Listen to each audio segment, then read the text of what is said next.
আজকে আমরা এই ভিডিওতে কম্বিনেশন অফ সেলস পড়ব, অর্থাৎ তড়িৎ কোষের সমবায় পড়ব। যেমন রোধের শ্রেণী সমবায়, সমান্তরাল সমবায় পড়েছিলাম, সেরকম আমরা তড়িৎ কোষেরও শ্রেণী সমবায় এবং সমান্তরাল সমবায় পড়ব। তো রোধে যেমন পরপর যুক্ত রোধ যদি থাকে তাহলে তাদের সমবায়কে যেমন আমরা শ্রেণী সমবায় বলে থাকি, সেরকম এখানে পরপর যুক্ত তড়িৎ কোষের সমবায়টাকে আমরা কিন্তু শ্রেণী সমবায় বলে থাকবো, কোষের শ্রেণী সমবায় বলে থাকবো। দেখো, একটা কোষের সার্কিট সিম্বল তোমরা এটা জানো, বড়টা হচ্ছে পজিটিভ, হ্যাঁ, পজিটিভ, আর ছোটটা হচ্ছে নেগেটিভ। হ্যাঁ, তো এই যে এর কি থাকে না, এর ইএমএফ থাকে ই এবং ইন্টারনাল রেজিস্ট্যান্স ছোট হাতের আর থাকে। তো অনেকগুলো সেলকে যদি পরপর এইভাবে যুক্ত করা হয়, তখন সেই সেলের সমবায়টিকে আমরা কি বলবো না, কোষের শ্রেণীর সমবায়। তো এখানে আমরা ধরবো প্রতিটি কোষ হচ্ছে একই রকম, অর্থাৎ আইডেন্টিক্যাল, এবং প্রতিটির ইন্টারনাল রেজিস্ট্যান্স এবং তোমার হচ্ছে তড়িৎচালক বল একই। তো প্রত্যেকের তড়িৎচালক বল ই করে, প্রত্যেকের অভ্যন্তরীণ রোধ হচ্ছে ছোট হাতের আর করে, এবং এই পুরো সংস্থাটি একটা বাহ্যিক রোধ ক্যাপিটাল আর এ যুক্ত আছে। তো এখন প্রশ্ন হলো যে এই যে কোষের যে সমবায়টা, এই সমবায়টার তুল্য তড়িৎচালক বল এবং তুল্য অভ্যন্তরীণ রোধ কত। দেখো, তুল্য তড়িৎচালক বল হিসাব করতে গেলে কি করতে হবে,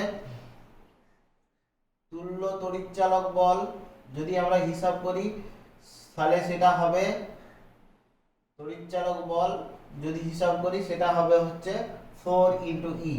একই রকম যদি কোষ শ্রেণী সমবায়ে থাকে, যেমনটা রোধে যুক্ত হয়ে যায়, সেরকমটাই তোমার হচ্ছে কোষের তড়িৎচালক বলের ক্ষেত্রেও যুক্ত হয়ে যাবে।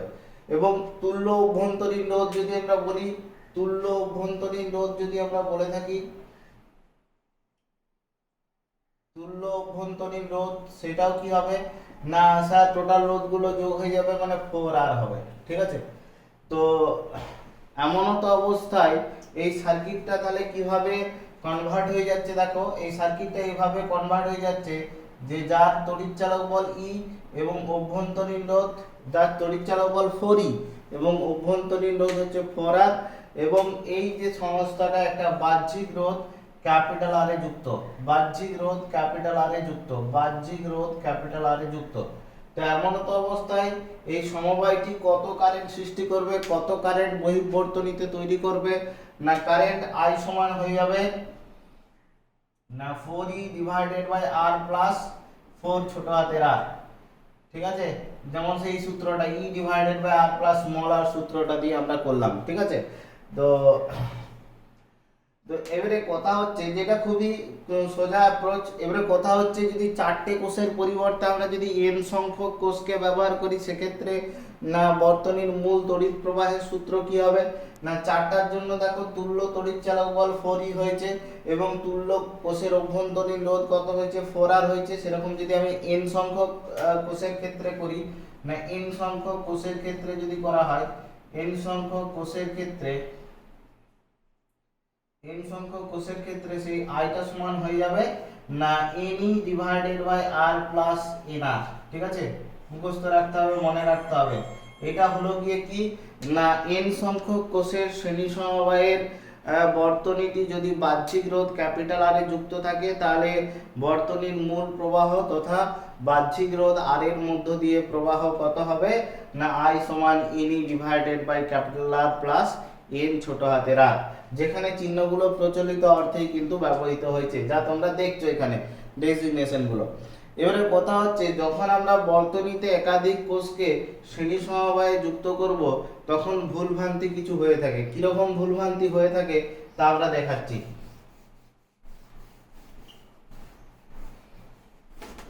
ধরো অনেকগুলো কোষকে লাগাচ্ছ তুমি, এভাবে একটা বর্তনীতে লাগাবে এবং লাগিয়ে চলেছো।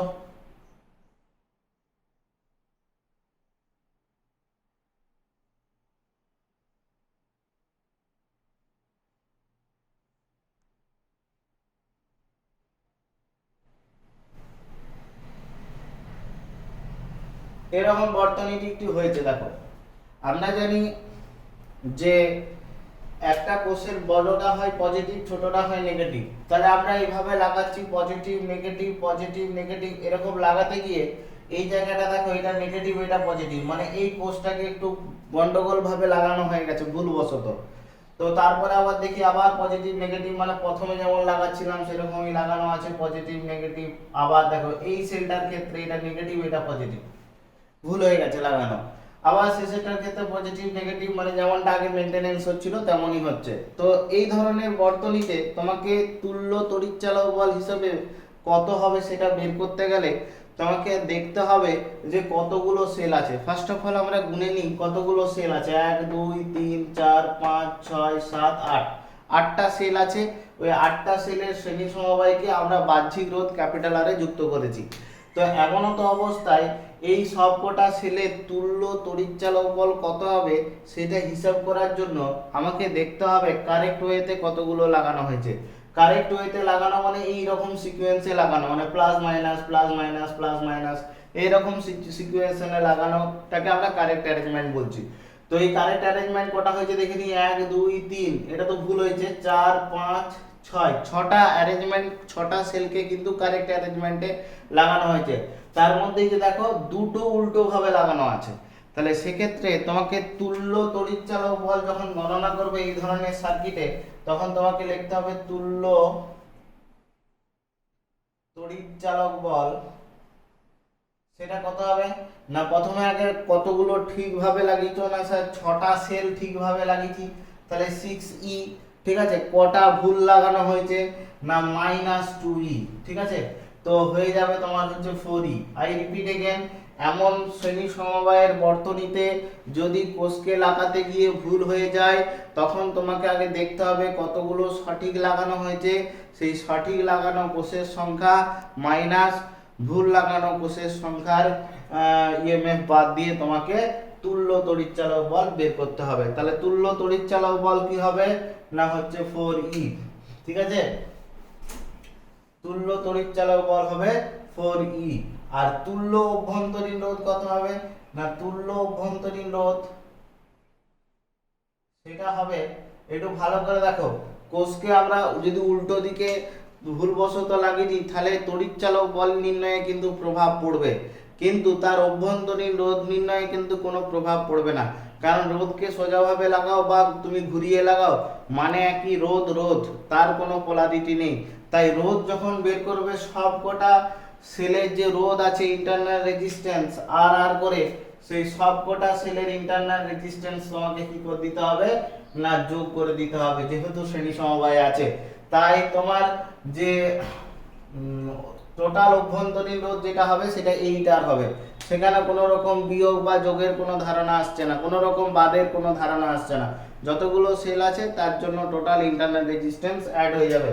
তাহলে এমন তো অবস্থায় বর্তনীর মূল প্রবাহ কত হবে, কেন মূল প্রবাহের ডাইরেকশনটা এটা দিলাম, দেখো আমরা জানি পজিটিভ থেকে কারেন্ট নির্গত হয়। তাহলে এই যে 6টা সেল যেগুলোকে কারেক্ট ভাবে লাগানো হয়েছে সেই 6টা সেল কারেন্ট কনস্টিটিউট করবে কোন দিকে না তার পজিটিভ প্রান্ত থেকে, কিন্তু এই দুটো সেল কি করবে কারেন্টটা অপোজিট দিকে কনস্টিটিউট করবে।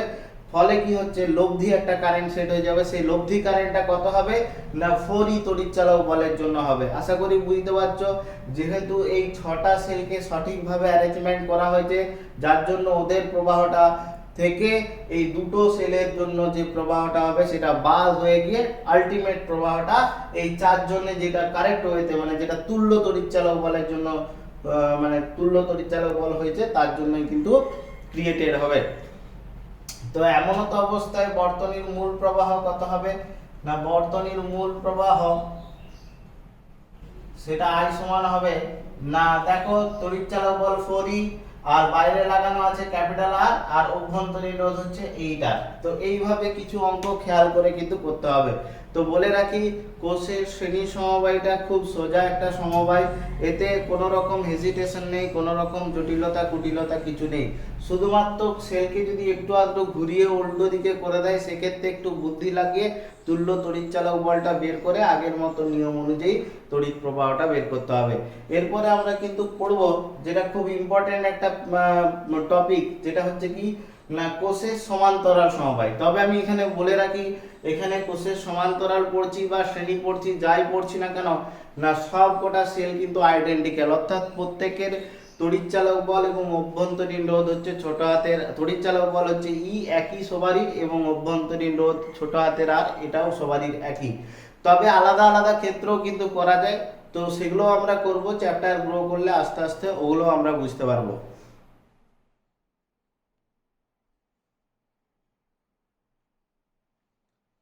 তো এরপর আমরা পড়ব যে কোষের হচ্ছে সমান্তরাল সমবায়। একই রকম কোষের সমান্তরাল সমবায় কিরকম হয়, যেমনটা রোধের সমবায় পড়েছিলাম, কি পড়েছিলাম, রোধের সমবায়ের ক্ষেত্রে যে একাধিক রোধের দুটো প্রান্ত যদি দুটো ফিক্সড বিন্দুতে যোগ থাকে তখন সেই সমবায়টাকে আমরা সমান্তরাল সমবায় বলে থাকি রোধের ক্ষেত্রে।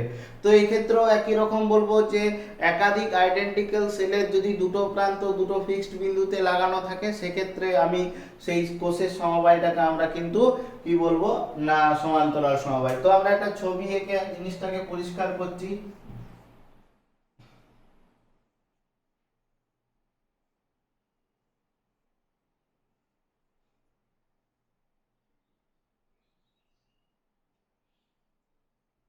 দেখো আমি এখানে তিনটে সেল এঁকেছি, সেই তিনটে সেল দুটো ফিক্সড বিন্দুতে লাগানো আছে এ আর বি, ঠিক আছে। সেই তিনটে সেলেরই প্রত্যেকের কিন্তু অভ্যন্তরীণ, প্রত্যেকের তড়িৎচালক বল ই করে করে এবং অভ্যন্তরীণ রোধ হচ্ছে ছোট হাতের আর করে করে, ঠিক আছে। প্রত্যেকের অভ্যন্তরীণ রোধ ছোট হাতের আর করে। তো যেমনটা আমরা রোধের সমান্তরাল সমবায়ে পড়েছিলাম, কি পড়েছিলাম বলতো, যে একাধিক রোধ যদি সমান্তরাল সমবায়ে থাকে প্রতিটি রোধের দুই প্রান্তের বিভব প্রভেদ একই হবে। সেই উপরের রোধটার জন্য দুই প্রান্তের বিভব প্রভেদ যা হবে, মিডিলটার রোধটার জন্য দুই প্রান্তের বিভব প্রভেদ একই হবে এবং নিচে যে রোধটা ছিল তার জন্য কিন্তু দুই প্রান্তের বিভব প্রভেদ একই হবে। তো এখানেও কিন্তু একই রকম কেস, যেহেতু সবকটা সেল একই ওয়েতে লাগানো আছে। আসলে এবারে অনেকের মাথায় বিভিন্ন ধরনের প্রশ্ন আসতে পারে যে সেল স্যার এই সেলটাকে যদি উল্টে দেওয়া হয় তাহলে সেক্ষেত্রে কি তুল্য তড়িৎচালক বল একই হবে না আলাদা হবে, সেক্ষেত্রে বিভিন্ন ধরনের জটিল প্রশ্ন আসবে। তো আই গ্যারান্টি ইউ যে চ্যাপ্টার গ্রো করার সাথে সাথে তোমার সেলের অ্যারেঞ্জমেন্টটা সে ঘোরানো থাক, এই একই রকম ভাবে থাক, তো বিভিন্ন রকম ভাবেই থাকুক না কেন, না আমরা করে দিতে পারবো। প্রথমে তো সোজা দিয়ে শুরু করতে হবে। প্রথমে আমরা অ্যারেঞ্জমেন্টটা যেটা ধরবো সবগুলো একই ধরনের অ্যারেঞ্জমেন্টে আছে, এই যে দেখো দেখতে পাচ্ছ একই ধরনের অ্যারেঞ্জমেন্ট আছে, এবং এটাও ধরবো যে প্রত্যেকটা সেলের ইএমএফ এবং ইন্টারনাল রেজিস্ট্যান্স একই, ফলে বিষয়টা সোজা হবে। প্রথমে সোজা দিয়ে বোঝানো হবে, তারপরে একটু পরের স্টেপে একটু জটিলে যাব, তারপরে আরো একটু জটিলে যাব, তবে ওরা কেউ জটিল নয়, সবগুলোই কিন্তু সোজা, তবে একটু বুঝতে হবে ভালো করে। তো দেখো, তো একই রকম ভাবে আমরা কিন্তু এখানেও প্রত্যেকটা সেলের দুটো বিন্দুতে তুল্য তড়িৎচালক বল কি হবে, না একই হবে, এবং যেটা কিনা একটা সেলের তুল্য তড়িৎচালক বলের সঙ্গে সমান। তো আবার বলছি, তুল্য তড়িৎচালক বল সেটা কিন্তু ই হবে, তিনটে আছে বলে 3E হবে না, তিনটে যে সেল আছে তার জন্য যে 3E বলছি সেটা হবে না, 3E তো শ্রেণী সমবায় হবে। সমান্তরাল সমবায়ে যতগুলোই লাগানো থাকুক না কেন তুল্য তড়িৎচালক বল একটা সেলের ইএমএফ যা হয় তাই হবে, ঠিক আছে। প্রত্যেকটা সেলের তো ইএমএফ ই, আর প্রত্যেকটা সেলের দেখতে পাচ্ছ দুই প্রান্তের ইএমএফ কিন্তু ই হবে, ঠিক আছে, পরিবর্তন কিছু হবে না, ই হবে। মাইন্ড ইট, কোনো রকম ভাবে 3E বা E/3 করবে না, ঠিক আছে। একটা সেলে যা ইএমএফ তাই হবে তুল্য ইএমএফ, ঠিক আছে। তো তুল্য রোধ যখন বের করবে তখন কিন্তু খেয়াল করে লিখতে হবে তুল্য অভ্যন্তরীণ রোধ,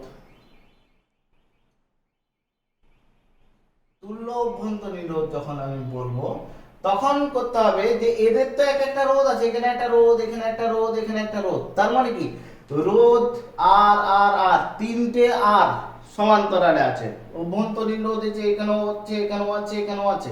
তো তিনটে রোধের জন্য তুল্য অভ্যন্তরীণ রোধ হচ্ছে R/3। আই রিপিট এগেন, তিনটে রোধের জন্য অভ্যন্তরীণ রোধ কত হবে, R/3, ঠিক আছে। চারটে থাকলে R/4, পাঁচটা থাকলে R/5, ছটা থাকলে R/6, এরকম যদি n সংখ্যক থাকে তাহলে R/n। কিন্তু n সংখ্যক কোষ যদি একই রকম কোষ যদি এই সমান্তরালে থাকে, n সংখ্যক একই রকমের কোষ যদি সমান্তরালে থাকে তবে তুল্য তড়িৎচালক বল কিন্তু ই হবে, কোনোভাবেই কিন্তু এনই হবে না। এনই তো সেই শ্রেণী সমবায়ের ক্ষেত্রে হয়, ঠিক আছে, বারবার ক্লিয়ার করে দিচ্ছি। তো হয়ে গেল। এবারে এই সিস্টেমটা যদি আমি একটা বাহ্যিক রোধ ক্যাপিটাল আর এ যুক্ত করে দিই, তাহলে কি হবে, কারেন্ট একটা কনস্টিটিউট হবে, কারেন্ট একটা জেনারেট হবে। সেই কারেন্টের ডাইরেকশন এই যে দেখো, সবকটারই পজিটিভ থেকে কারেন্ট বেরোবে, এটা থেকে বেরোবে, এটা থেকে বেরোবে, এটা থেকে বেরোবে, সবকটা মিলে একটা টোটাল কারেন্ট কনস্টিটিউট করবে, যা কিন্তু বহিঃবর্তনী ক্যাপিটাল আর রোধের মধ্য দিয়ে ফ্লো হবে। তো এই কারেন্টটা কত হবে না স্যার, সবকিছুই তো পেয়ে গেছি, তাহলে বর্তনীর মূল প্রবাহ কত হবে, বর্তনীর মূল প্রবাহ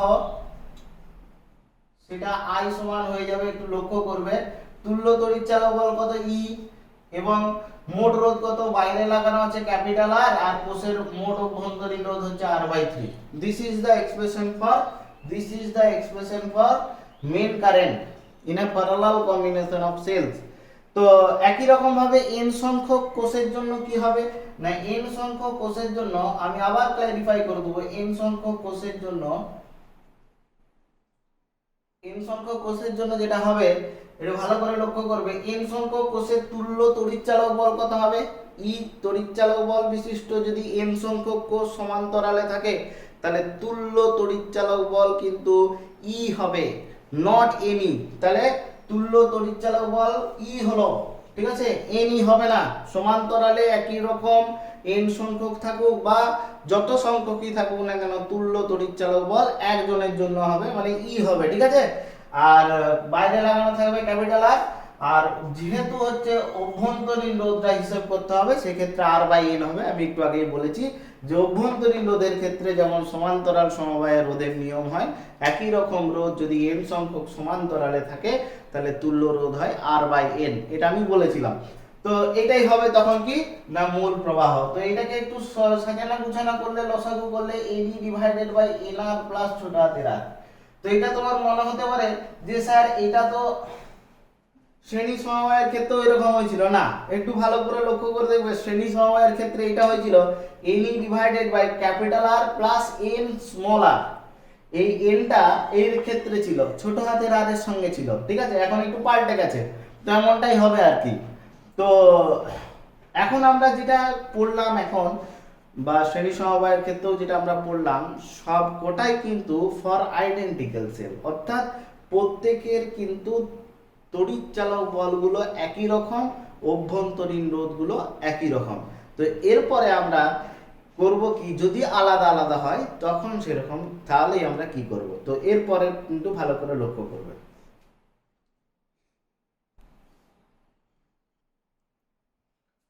তো এরপর আমরা একটা অঙ্ক নিয়েছি, খুব ইন্টারেস্টিং অঙ্ক, এবং যেখানে আমরা দেখতে পাচ্ছি দুটো সেল যাদের ইএমএফ আলাদা আলাদা, E1 E2, এবং ইন্টারনাল রেজিস্ট্যান্সও আলাদা আলাদা, R1 R2, এবং সেই দুটো সেলের কম্বিনেশনটাকে আমরা এক্সটার্নাল রেজিস্ট্যান্স ক্যাপিটাল R এ যুক্ত করা হয়েছে।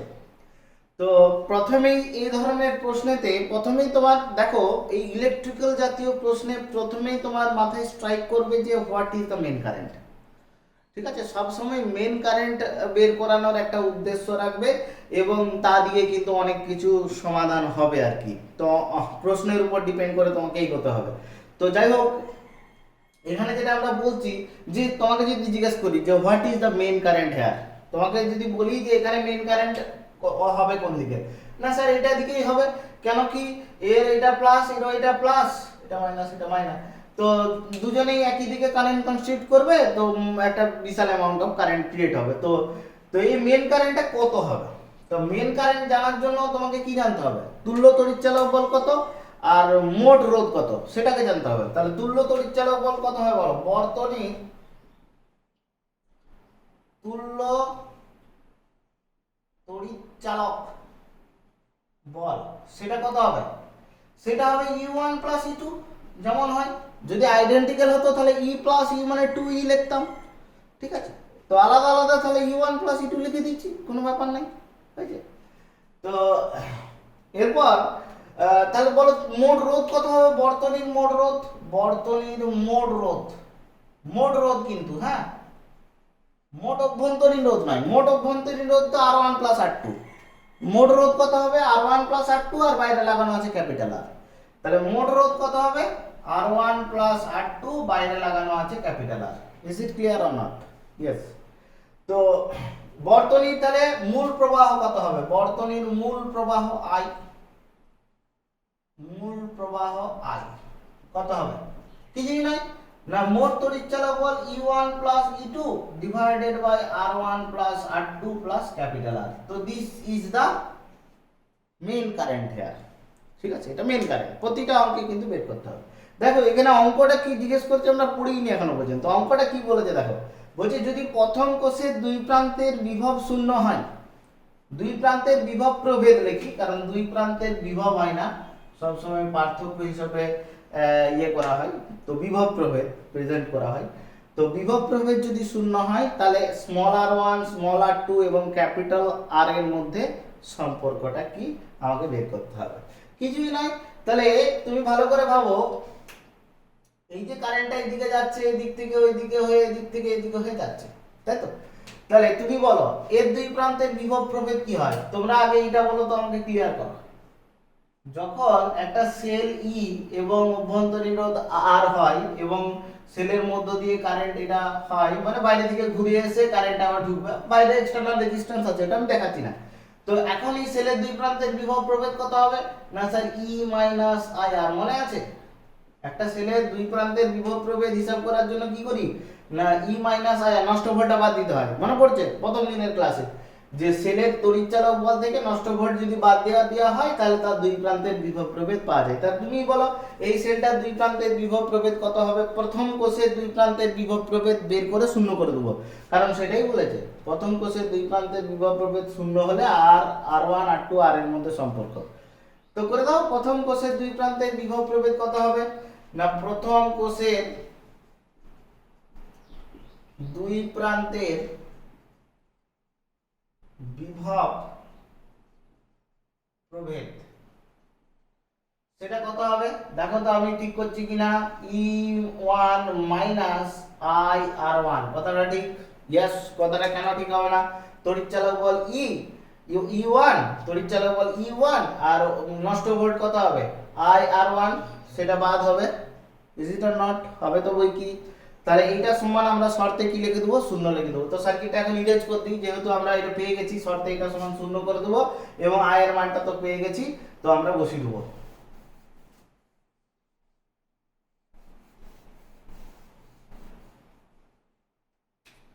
তাহলে শর্তে E1 মাইনাস IR1 সমান শূন্য, তাহলে E1 minus E1 plus E2 divided by R1 plus R2 plus R into R1 সমান 0, মানে E1 সমান এটা হচ্ছে E1 plus E2 R1 divided by R1 plus R2 plus capital R। ঠিক আছে, তো থাকবে এখানে কোনো ব্যাপার নেই, তোমার হচ্ছে এইটাই হচ্ছে সম্পর্ক হবে। তবে এই সম্পর্কটাকে আরো সোজা হয়ে করে যাবে আর কি, সোজা হয়ে যাবে, মানে এটাই তোমাদের সম্পর্ক। এছাড়া আর তুমি এখানে সলিউশন করে আর কি করবে? ঠিক আছে, তো এটাই সম্পর্ক। তবে এখানে সম্পর্কটা খুব ইজি হয়ে যাবে যদি তোমাকে প্রথমে ওই যে তড়িৎচালক বলগুলো যেগুলো ব্যাটারি দিয়েছিল, যদি এরকম ধরে নেওয়া যায় E1 সমান E2 সমান E, হ্যাঁ, সেক্ষেত্রে তোমার কিন্তু অঙ্কটা সোজা হয়ে যাবে, মানে অঙ্কটা এরকম হয়ে যাবে। তখন কাটাকুটির একটা ব্যাপার চলে আসছে, এটা 2ER1 divided by R1 plus R2 plus capital R। তো E বাদ চলে যাচ্ছে, তাহলে R1 plus R2 plus capital R সমান হচ্ছে 2R1।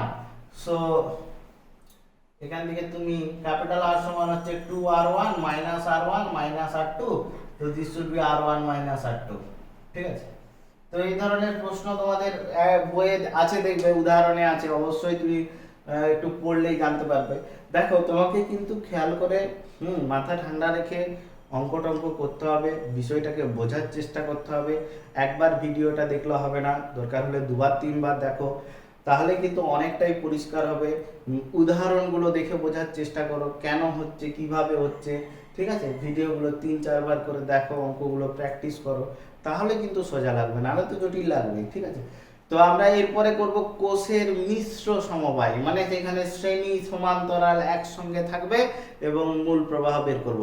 তার আগে একটু বলেই দেবো যে এইটা যেটা অঙ্কটা দেখালাম, যেখানে দুটো সেলের ইন্টারনাল রেজিস্ট্যান্স গুলো আলাদা আলাদা ছিল, ইএমএফ গুলো আলাদা আলাদা ছিল, এবং পরবর্তী ক্ষেত্রে একই ধরে নিয়ে আমরা একটা সম্পর্কতে এসেছিলাম আর কি, নাহলে এটাই হচ্ছে সম্পর্ক।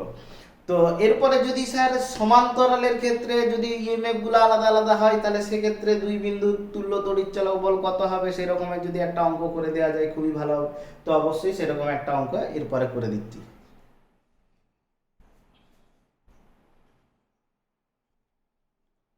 তো দেখো এখানে আমরা দুটো অঙ্ক তুলেছি, দুটো অঙ্কের মধ্যে আমি একটা করব, ঠিক একই রকম ভাবে তোমরা এটা বাড়িতে চেষ্টা করবে এবং করে দেখাবে, কোনো চিন্তা নেই, নোটসে করা আছে, ঠিক আছে, নোটসও করা আছে, এবং আমি এখানে বুঝিয়ে দেওয়ার পর আশা করি কোনো রকম প্রবলেম হবে না। তবে ভালো করে তুমি দেখো কি করছি। তো প্রশ্নটা তুমি এখানে দেখতে পাচ্ছ, বর্তনী তুল্য তড়িৎচালক বল, মানে এ আর বি বিন্দুর মধ্যে তুল্য তড়িৎচালক বল বা বিভব প্রভেদ যদি অনেক জায়গায় জিজ্ঞাসা করে করতে পারে, উত্তরটা একই হবে। তো বর্তনী তুল্য তড়িৎচালক বল এবং কোষের তুল্য অভ্যন্তরীণ রোধ নির্ণয় করো। দেখো এই যে দুটো কোষ কিসে আছে তোমরা সবাই দেখতে পাচ্ছ, সমান্তরালে আছে, যাদের কিনা তড়িৎচালক বলগুলো আলাদা আলাদা, E1 E2, অভ্যন্তরীণ রোধগুলো আলাদা আলাদা, R1 R2। সেক্ষেত্রে তোমার তুল্য তড়িৎচালক বল তথা এ আর বি বিন্দুর মধ্যে তুল্য তড়িৎচালক বল বা বিভব প্রভেদ বের করার সময় তোমাকে প্রথমে যেটা বের করতে হবে যে এ কত কারেন্ট জেনারেট করতে পারবে দেখি, এ কত কারেন্ট জেনারেট করতে পারবে দেখি, এই দুটো জিনিস করতে হবে। এ কত কারেন্ট জেনারেট করবে, এটাকে যদি আমি I1 বলি, এ কত কারেন্ট জেনারেট করবে ভালো করে দেখো বর্তনী অনুযায়ী।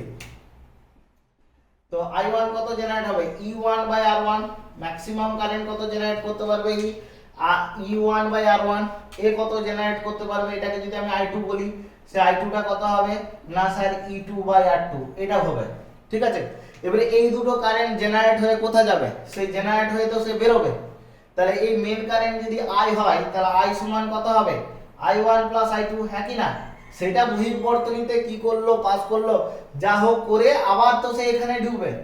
কেন, আমরা কি জানি যে একটা সেলে যা কারেন্ট বেরোবে সেই কারেন্ট কিন্তু ঢুকে যাবে, ঠিক আছে। দেখো এই I1 কারেন্ট বেরিয়েছে, এই দিক থেকে I2 কারেন্ট বেরিয়েছে, এবং এরা দুটো মার্জ হয়ে I হয়েছে, দিয়ে এখানে এক্সটারনালি যা খুশি হয়েছে দেখার দরকার নেই, আবার কি হয়েছে সেই আইটা কারেন্টটা কি হয়েছে, এই আই কারেন্টটা ঢুকেছে, এবং তোমার হচ্ছে আবার এখানে ভাগ হয়ে যাবে, এইদিকে I1 চলে যাবে এবং এইদিকে I2 চলে যাবে। তো একটু লক্ষ্য করে দেখো যে যা কারেন্ট একটা সেল থেকে বেরোচ্ছে ঠিক সেম অ্যামাউন্ট অফ কারেন্ট কিন্তু ঢুকে যাচ্ছে, এবং সেটা হবেই, প্রত্যেকটা কেসেই হবে, এখানেও হবে। তুমি এখানেও তুমি করে দেখো, এদিকে কি হবে I1, এদিকে কি হবে I2, এদিকে কি হবে I3, এবং এরা তিনজন মিলে যুক্ত হয়ে I হিসাবে বেরোবে এবং পরবর্তী ক্ষেত্রে I হিসাবে ঢুকবে, এবং প্রত্যেকে আবার ভাগ হয়ে দিয়ে আবার কিন্তু সেলে ঢুকে যাবে। তো this is the conservation of কি চার্জ অর কারেন্ট, ঠিক আছে। তো তো এটা তোমরা করবে, আগে এটা দেখো আমি কিভাবে করছি। তো I সমান I1 প্লাস I2 লেখা যেতেই পারে। তো I ইকুয়ালস টু I1 মানে E1 বাই R1, এটা হচ্ছে E2 বাই R2। এবারে তুমি বলো তো একটা জিনিস বলো, এই যে তুমি মেন কারেন্টটা পাচ্ছ, এখানে তো মেন কারেন্ট এটা, এই মেন কারেন্টটা কিসের জন্য হয়, তুমি আগে সিম্পল ভাবে ভাবো যে মেন কারেন্ট কোনো বর্তনীতে কিভাবে পাওয়া যায়। মেন কারেন্ট I পাওয়া যায় মোট তড়িৎচালক বল মানে তুল্য তড়িৎচালক বল ডিভাইডেড বাই তুল্য রোধ বর্তনীর। তুমি বলো এই বর্তনীর তুল্য রোধ তুমি দেখতে পাচ্ছ না, অবশ্যই দেখতে পাচ্ছ, R1 অভ্যন্তরীণ রোধ, এখানেও R1 অভ্যন্তরীণ রোধ, এই সরি R2, R1 R2 অভ্যন্তরীণ রোধ দুটো কিসে আছে, সমান্তরালে আছে। তাহলে তুল্য অভ্যন্তরীণ রোধ কত হবে, তুল্য অভ্যন্তরীণ রোধ কত হবে, তোমরা সবাই জানো তুল্য অভ্যন্তরীণ রোধ কত হবে, তুল্য অভ্যন্তরীণ রোধ কত হবে না সবাই জানো R1 R2 divided by R1 plus R2, হ্যাঁ কি না। তাহলে এই যে মেন কারেন্ট আমরা পাচ্ছি, সেই মেন কারেন্টের জায়গায় কি লিখবো না তুল্য তড়িৎচালক বল, যেটা ই দিয়ে প্রকাশ করছি, যেটা কিনা বের করতে হবে, ডিভাইডেড বাই তুল্য রোধ, তুল্য রোধ মানে R1 R2 divided by R1 plus R2, হ্যাঁ কি না। সেটা সমানই হচ্ছে এটা লসাগু কত হচ্ছে R1 R2, এটা হচ্ছে E1 R2 plus E2 R1, ঠিক আছে। তো এটা উপর দিকে চলে যাবে, দিয়ে তোমার ঘটনাটা কি হচ্ছে তুমি এখান থেকে দেখো, এখান থেকে তুমি ক্যালকুলেশন ঠিকভাবে দেখবে, এটার মধ্যে R1 এটা কেটে যাবে, তার মানে এই যাবে R1 প্লাস R2E, সমান হবে জানো E one R two plus E two R one. তার মানে তুমি ই সমান পেয়ে যাবে কত জানো E one R two plus E two R one divided by R one plus R two. এটাই হবে কি না এই যে বর্তনীটা তুল্য তড়িৎচালক বল। ঠিক আছে, আবার একটু রিক্যাপ করে দিচ্ছি, খুব সুন্দরভাবে রিক্যাপ করে দিচ্ছি। ইন দ্য সেম ওয়ে তুমি এটাতেও করতে পারবে। ঠিক আছে, তো কি কি স্টেপস তোমার অ্যাসোসিয়েটেড আছে, প্রত্যেকটা সেল থেকে কারেন্ট কত I one I two I three করে বের করে নিলেন। দেখো আই ওয়ান সমান হচ্ছে E one by R one, I two সমান হচ্ছে E two by R two. এই দুটো কারেন্ট যুক্ত হয়ে মেন কারেন্ট ক্রিয়েট করবে। তো মেন কারেন্টটার নাম দিবে আই। তো আই সমান কি হয়ে যাবে I one plus I two, যে যার জায়গায় বসিয়ে দিবে আই ওয়ান সমান E one by R one, I two সমান হচ্ছে E two by R two বসিয়ে দিলে। যেখানে তিনটে থাকবে তিনটের জন্য বসাবে।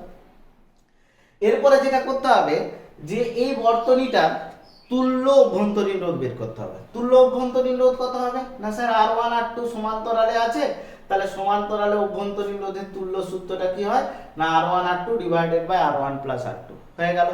এবার তুমি বলো যে মেন কারেন্ট যেটা হচ্ছে আই সেটা কিসের জন্য হয়, যে কোনো বর্তনীর মেন কারেন্ট তুমি কিভাবে বের করো না তুল্য তড়িৎচালক বল বা বিভব ডিভাইডেড বাই মোট রোধ।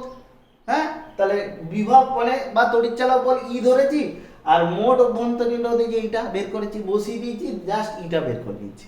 একই রকম ভাবে এটা তোমরা করবে।